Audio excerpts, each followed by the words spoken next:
We're on to the Visionary Award, and this is the final Ag Hall of Fame award. This recognition honors individuals who have had an extraordinary impact on agriculture in our region. The 2024 RDO Equipment Visionary Award is presented to former Congressman Doc Hastings. Here to make the introduction is Doc's daughter, Kirsten Lancaster.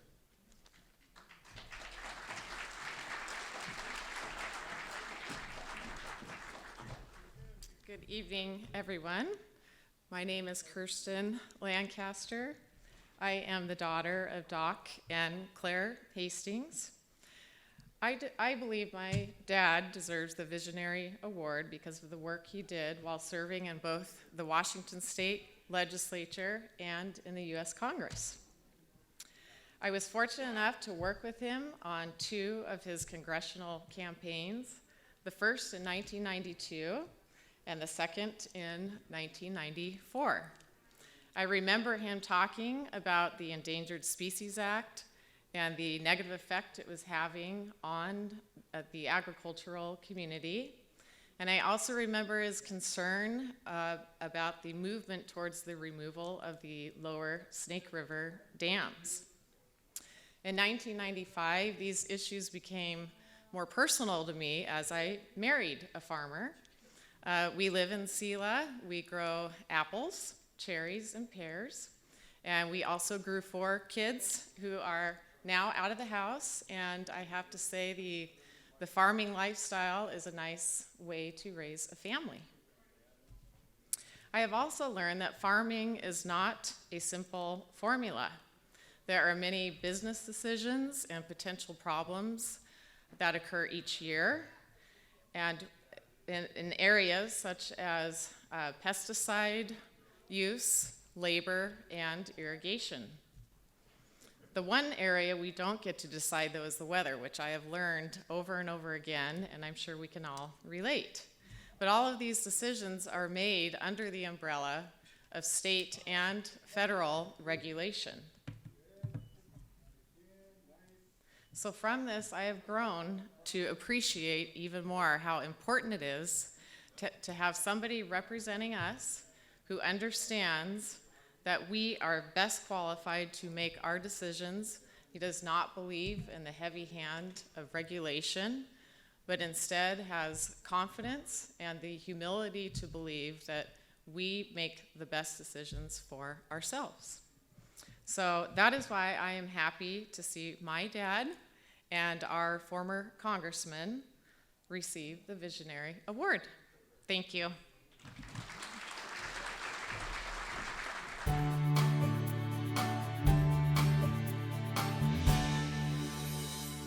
Most of my time here was in business.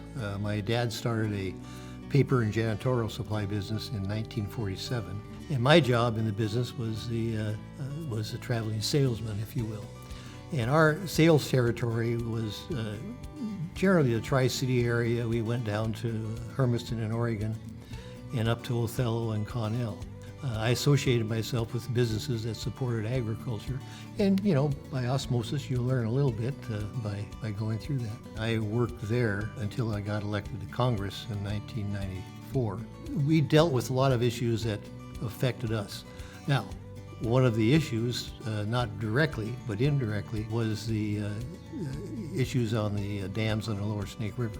George W. Bush came out here in 2000 when he was running for president the first time. The Republican members met with him and pointed out to him how important these dams are. And to his credit, and he was very much on our side, saying we're not going to take out those dams. So he visited here several years later and took a tour out to Ice Harbor Dam, went down and saw it, and had a kind of a news conference and so forth afterwards. I have a lot of admiration for farmers, and from my standpoint, being a congressman, is to give them as much leeway to take an opportunity, to take a chance, and if you're successful, you'll reap the benefits. I think the worst thing that we can do in the long run is get government more involved in agriculture on a day-to-day basis with regulations. I think that just stifles investment, and it stifles the imagination of the ag industry.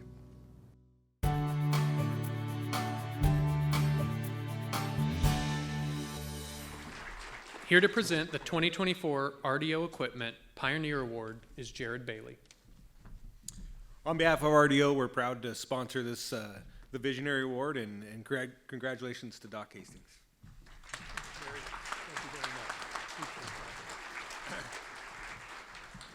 Well, thank you very much for that.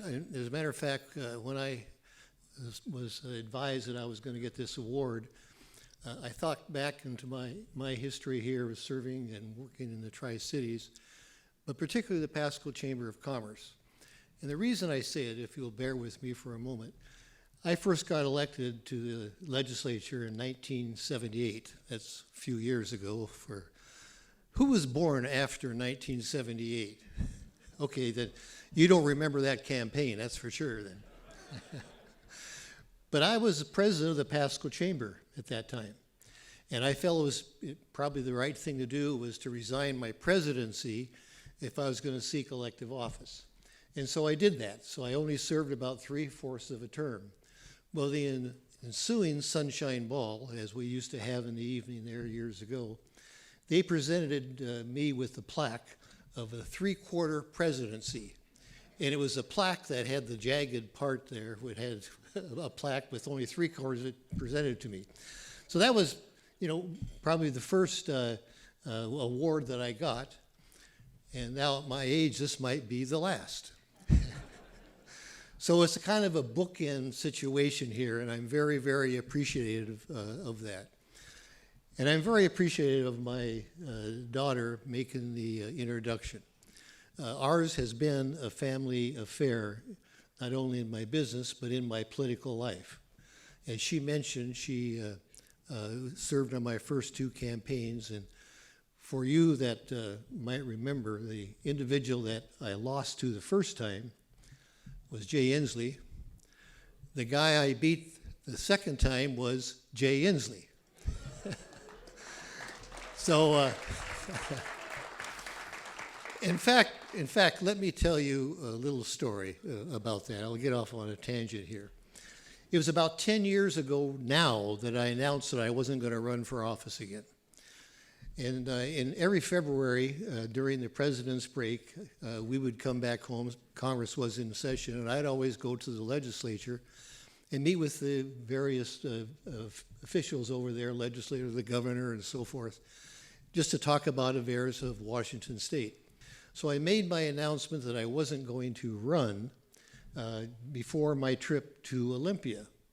And my crack staff back east said, listen, when we make the announcement in a press release, you have to say that you defeated Jay Inslee, who was then governor, to get to Olympia. And I said, oh, sure, why not? Go ahead, print it. And we did.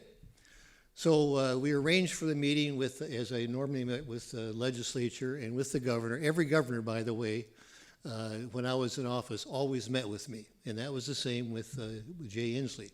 So we walked into his office. I had 1 staffer, and Jay only had 1 staffer. And the first thing he said to me, he says, Doc, I read your press release, and you could have at least said that I beat you also. And I said, okay, Jay, let's back up just for a minute. Now, we ran against each other in 1992, if you recall, yeah. I beat you in the primary, but in the general election, you beat me. So that's 1-1. Now, in 1994, I beat you in the primary and the general election. So I beat you 3 out of 4 times. I did you a favor by only saying once. He did acknowledge that, by the way. And as a matter of fact, I have one of my grandsons here. My grandson Cleet was a page last year in Olympia. And through April Connors, he paid for April Connors, but somehow the governor found out. And to his credit, the governor said, I'd like to have a picture taken with your grandson, Cleet Hastings, which he did. So I give credit there where it's due. As I mentioned, and Kirsten mentioned, this, my elections were always family affairs. She worked on 2 of my campaigns, as I remember. I want to go back on another tangent here. I think you probably noticed that my daughter is rather attractive. I'm prejudiced, of course, but I'll just mention that. My first two campaigns, I had Okanagan County, and any of you know people up in Okanagan County, they're very independent people. And I had one individual that was just very supportive of me. In 1992, he worked very hard for me. Unfortunately, we were not successful. But in 1994, we went back up there again. I'm going to, have a campaign, and of course, we eventually won. But when we first met with him, his name was Gary. I was walking in with Kirsten, and he walked by me and said, "Hi, Kirsten," before he even said hello to me. So it's been a family affair. There's no question about that. Colin worked on one of my campaigns also. But all of this, of course, would not have worked if it wasn't for the blessing and support of my wife, Claire, of 56 years, who was sitting back there with my daughter-in-law and my brother and my sister-in-law and my other grandson. So it would not have worked were it not have all the family involved in this endeavor.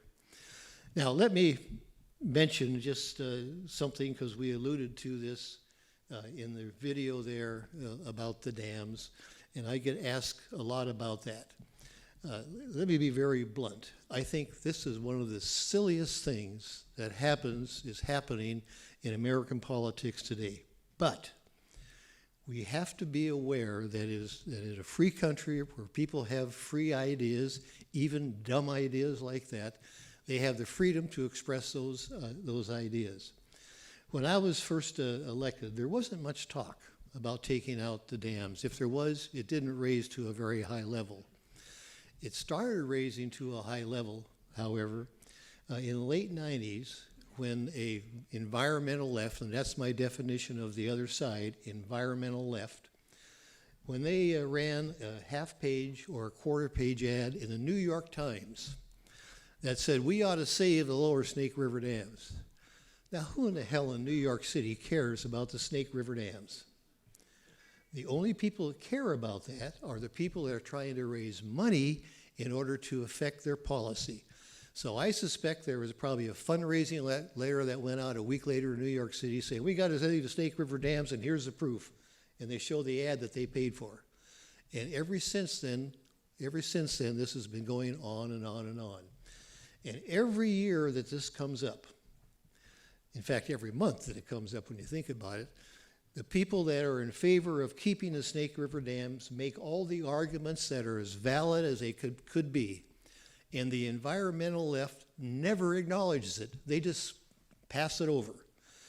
And unfortunately, the press plays into their hands.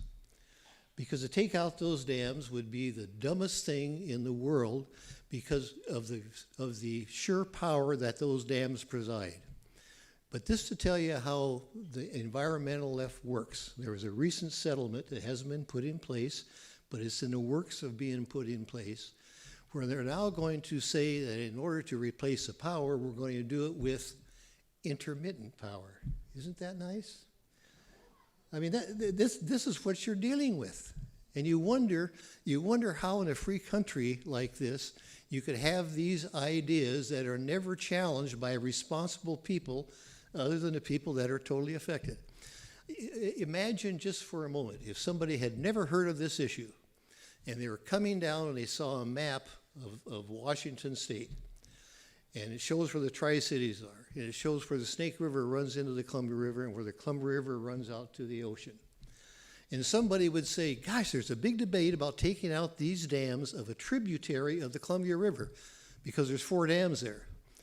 Now, wouldn't a logical person say, "Yeah, but there's 4 dams before you get to those other 4 dams. Doesn't that mean something?" I mean, this is common sense stuff that is totally being ignored, in my view, in this whole debate. Now, the good news from my perspective, and I compliment Congressman Newhouse with a news story that came out today, I don't believe Congress will ever appropriate the money to do it. As you know, the price tag is roughly $32 billion. $32 billion is not pocket change at all. And you'd have to change policy, and then you'd have to appropriate the money and so forth ad nauseum. So I don't think it's going to happen.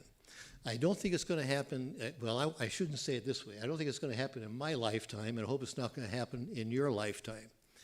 Because when you look in totality, the totality of the federal budget, 3/4 of the budget right now is what we call an automatic spending. It's not subject to yearly appropriations. 3/4. The other 1/4 is what we call discretionary spending. That's what they're fighting over right now in Washington, D.C., is discretionary spending, 25% of the budget. 1/2 of that is defense spending. Now, and we have a debt of $32 trillion, of which is, of course, mandatory spending. That's part of that 3/4. As that grows larger and larger, that 1/4, gets contracted.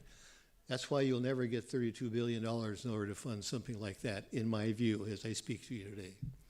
So, this award that you have bestowed upon me is close to home, as I mentioned from the start, because I started my career when I was president of the Pasco Chamber, and now I have the opportunity of receiving something again from the Pasco Chamber, and if my math is correct, that's 40-some years in between these two awards.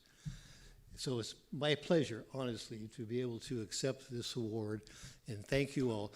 And I should say one other thing before that. Thank you. Hold it just for a moment. I want to thank all of you, and I know it wasn't a majority, but I think it was a vast majority that gave me the privilege to serve for 20 years in the People's House of Representatives in Washington, D.C. I could not have done it had it not for people going to the polls every 2 years, starting in 1994, to give me that opportunity. And from the bottom of my heart, thank you very much for that. Thank you.